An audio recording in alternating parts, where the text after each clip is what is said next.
Hey folks, do you know which pistol in the world is called the Steel Fist of Special Forces? Not a Glock, not a Beretta, but ours, the Russian GSh-18. And today we're going to get to the very heart of it, break it down piece by piece, and see why it's a breakthrough weapon in the most literal sense. We're going to unfold this story like you've never heard before, from engineering genius to real operations where lives were on the line. Be sure to watch till the end. It's going to get intense. And by the way, if you're into real weapons and their stories, subscribe to the channel, hit that bell so you don't miss new episodes. And write in the comments which legendary piece you want us to cover next. Let's go. You know, sometimes it seems like everything great in weaponry has already been invented. But history proves otherwise again and again. For decades, one simple truth ruled the pistol world. A pistol is a weapon of last resort for close-range self-defense. Its job is to stop, not to guarantee a kill. But the end of the 20th century turned everything upside down. A wave of terrorism swept the world, and gangsters and militants got their hands on serious protection, modern body armor of the third, even fourth class. And suddenly it became clear that a fighter in an elite special forces unit might have only 8 rounds of 9x18mm ammo in his pistol, which would bounce off that armor like peas off a wall. Imagine the situation. An operation in a confined space, your rifle gets tangled, and in front of you is an enemy armed to the teeth in body armor. And your standard-issue pistol against him is just a noisy toy, a dead end. And a way out of this dead end was needed. A real technological Russian way out. And it appeared. Not just a pistol, but an entire weapons system. The GSh-18. 2 names in the title, it's like a stamp of supreme quality. Gryazev and Shipyanov. 2 legends of the Tula arms school. If Russia had its own Marvel, these 2 would be its Iron Man and Captain America rolled into one. Vasily Petrovich Gryazev, a genius of automatic weapons, creator of the famous GSh aircraft cannon that still equips our planes to this day. Arkady Georgievich Shipyanov, a titan of missile and artillery systems, whose Sturm and Métis anti-tank complexes are known and feared worldwide. And so these 2 giants, used to thinking in terms of aircraft carriers and tanks, take on what seems like a modest task to create a new pistol. But not just any pistol, but the solution to that very problem. A breakthrough weapon. A penetrating argument for close combat. But a weapon without a cartridge is just a piece of metal and plastic. And here, the second miracle happened. The cartridge. 9x19mm PBP, also known as 7N31. It's often compared to its Western buddy, the 9x19 Parabellum, but that's like comparing a Ziguli to a race car with the same engine displacement. They look similar, but the essence is worlds apart.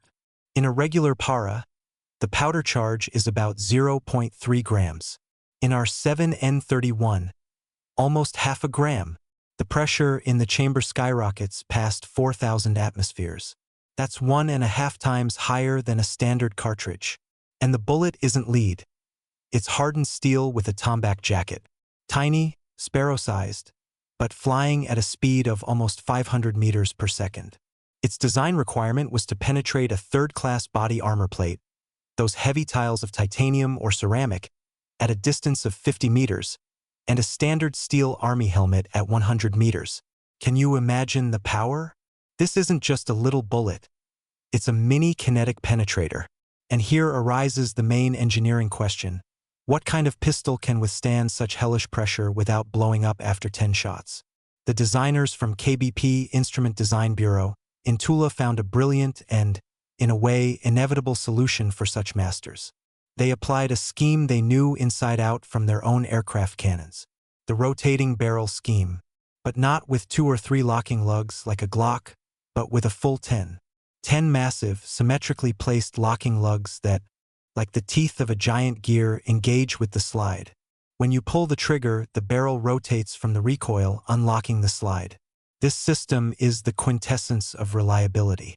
It distributes the monstrous load from the powerful cartridge over a large area, making the pistol incredibly strong and durable, and at the same time incredibly accurate, because the barrel moves predictably during firing, following the same path every time. They also made the barrel polygonal. What does that mean? Traditional rifling in a barrel consists of spiral grooves. The bullet, engaging with them, deforms, losing some energy. Polygonal rifling has smooth, rounded edges. The bullet is swaged more gently, wears the barrel less, and, most importantly, retains more velocity. It's like riding not on a cobblestone road, but on a perfect German Autobahn. The result? Phenomenal accuracy. On the range, shooters with the GSh-18 can hit a coin at 25 meters. With a pistol, imagine what such accuracy means in a real fight where every millimeter counts. But the engineers went further. They created not just a reliable gun, but an intelligent and safe weapon. After all, a powerful cartridge also means increased danger for the shooter himself. And here, a multi-level safety system was born, about which legends still circulate. It's called a system of 4 safeties. Let's break it down. First, there's the automatic safety on the trigger. It's a small lever. Until you press the trigger correctly, with a flat and even movement of your finger, the firing mechanism is blocked. No jerks or snags will cause a discharge. Second, there's a firing pin block. Until the barrel rotates fully and locks with its 10 lugs, the firing pin physically cannot reach the cartridge primer. This is insurance against a premature discharge with an unlocked slide. Third, there's a disconnector mechanism in the firing group. It ensures a shot occurs only with a full pull of the trigger. Partial pull, no release from the sear. And fourth, the most spectacular one, the drop safety. The pistol was tested by being dropped from a height of 1.5 meters onto a concrete slab, with the firing pin cocked. Repeatedly, and it never had an accidental discharge. Such a system makes the GSh-18 one of the safest pistols in the world for carrying in a ready-to-fire condition. A fighter can run, fall, get hit, the weapon won't fail. It will fire only when its owner intends it to. Now, let's talk about ergonomics. Often, powerful weapons are big and heavy weapons. But Gryazev and Shipyanov weren't satisfied with such constraints. They created a compact, almost elegant pistol.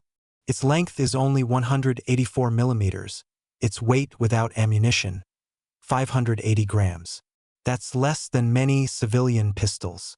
But inside this compactness lies phenomenal capacity. An 18-round magazine. In the late 90s, this was an absolute record for standard-issue pistols. They achieved this through a clever single-stack magazine layout and a wide, yet comfortable polymer frame. Polymer isn't just cheap.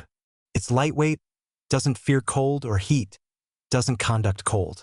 And most importantly, it can be molded into an ergonomic shape that's impossible with metal. The grip of the GSh-18 fits the palm like a glove. And the low-bore axis relative to the hand reduces muzzle flip, allowing for faster follow-up aim shots. Now, understanding how it's built, let's move on to what it was created for. Reality. The late 2000s. One of the hotspots. We won't name the city or date. The point isn't in that. A special forces group from one of the security agencies was tasked with neutralizing a gang holdup in a standard panel high-rise building. Intelligence reported these guys weren't there with slingshots. Heavily armed, trained, and, critically, wearing high-class body armor. The group commander faced a tough choice. Storming cramped apartments with rifles, inconvenient, the time to maneuver the weapon, those are lost seconds that can cost lives. Storming with standard-issue PM pistols or even the new Grach, PIA. Risking not penetrating the armor. And then a decision was made. Issue several fighters from the very first assault echelon, the GSh-18 with 7 N31 ammunition. The operation began. Door breach, rapid entry, the chaos of the first seconds. In the tight corridor, one of the fighters came face to face with a gangster. He was in full gear, managed to raise his weapon from behind overturned furniture. Distance 3 to 4 meters. Less than in a shooting range. The fighter had a split second to react. 2 quick, almost instinctive shots from the GSh. 2 bangs, deafening in the confined space. Both bullets hit the bullseye center mass, right into the armor plate. The gangster collapsed. When it was all over, experts examined his body armor. Both bullets had gone straight through. The steel core of the 7N31 didn't just penetrate the protection. It retained enough energy on exit to inflict a lethal wound. The armor didn't work. The pistol's task was fulfilled 100%. It didn't just stop. It guaranteed the defeat of a protected target. That is its primary mission. It was after such episodes that the GSh-18, officially adopted in 2003, earned its unofficial name, the Steel Fist of Special Forces. It didn't become a mass army weapon, and that's correct. It's a tool for the highest class professionals, for those who work at the spear's tip, for groups like Alpha, Vimpel, SOBR, and other elite units of the FSB and MVD. They value it for what it gives in a critical moment. Confidence. Confidence that your shot will get the job done, not bounce off the enemy's armor. Looking back, you understand that the GSh-18 is no accident. It's a logical step in the great Russian arms tradition. From the legendary Mosin 3-line rifle that fought through 2 world wars, to the incomparable Kalashnikov assault rifle, a symbol of reliability. From the immensely powerful Stechkin pistol, which was a veritable submachine gun in a holster, to the Nagant revolver with its unique gas seal. The GSh-18 belongs in this line. It continues the philosophy where functionality, reliability, and solving a specific combat task by any, even the most sophisticated engineering means, come first. It proved that even at the start of the 21st century, Russian gunsmiths could create solutions ahead of their time. That's the story. A story not just about iron and plastic. A story about intellect, perseverance, and responsibility. About engineers who thought about the lives of fighters out there in the hot zone. About a cartridge that became a penetrating argument. And about a pistol that delivers that argument flawlessly. If you've read this far, it means you, like me, are truly interested in this. The world of modern weapons is a world of high technology and harsh trials. And in this world, our domestic creations hold a worthy place. So let's know and respect that place. Folks, if this story gripped you, if you want others to learn about such legends, put a like on this video. It's the best support for the channel. Write in the comments which other weapon, perhaps the most unexpected one, you'd like to hear a similar deep dive about. And of course, subscribe. Ahead of us are many more stories. Steel, powerful, and real.